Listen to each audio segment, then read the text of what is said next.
दिनै जिहेतु 18थि बे बोसोरारि जथुम्मा धेमाजि जिल्ला आइजो अनसाय आफादनि जथुम्मायाव आङो नुजाफैनो मोननानै गावखौनो खोब गोजोननाय मोनदों आरो लोगोसे दिनै जिहेतु आइजो सान मुलुगनां आइजो सान बे आइजो साननि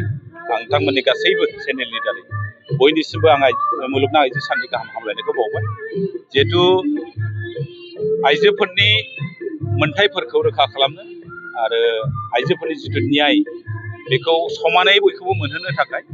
जिहेतु दिनै मोनसे जुजियै जुजियै दिनै 100 बोसोरनि बारलांबाय जिहेतु 1911 मायथाइयावनो बे मुलुगनां आइजो सानखौ जिहेतु फालिजेननाय जादों दिनै बे सानाव आइजोफ्रा दिनै मा लेभेलसिम फैदों बिनि मोनसे बिजिरनाय दिनै सान आरो बेयाव आइजोफ्रा मा बेलायाव बोरै मा सुबिदा जादों बेखौ गासिबो सावरायलायदों आरो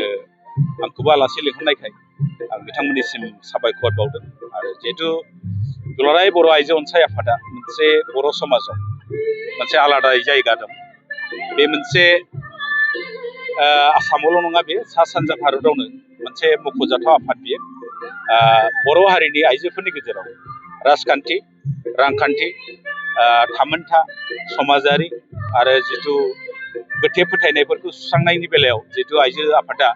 गोबाव समनिफ्रायनो खामानि मावबाय थादों आरो मावलांबाय थानांगोन समाजखौ फोसाबनायाव आरो मोनसे नन पलिटिकेल मोनसे ससियेल अर्गेनाइजेसनबाबो राजखान्थि आफाद नङाब्लाबो बेयो बर' आइजोफोरनि गेजेराव राजखान्थियारि सांग्रांथि लाबोनायजों लोगोसे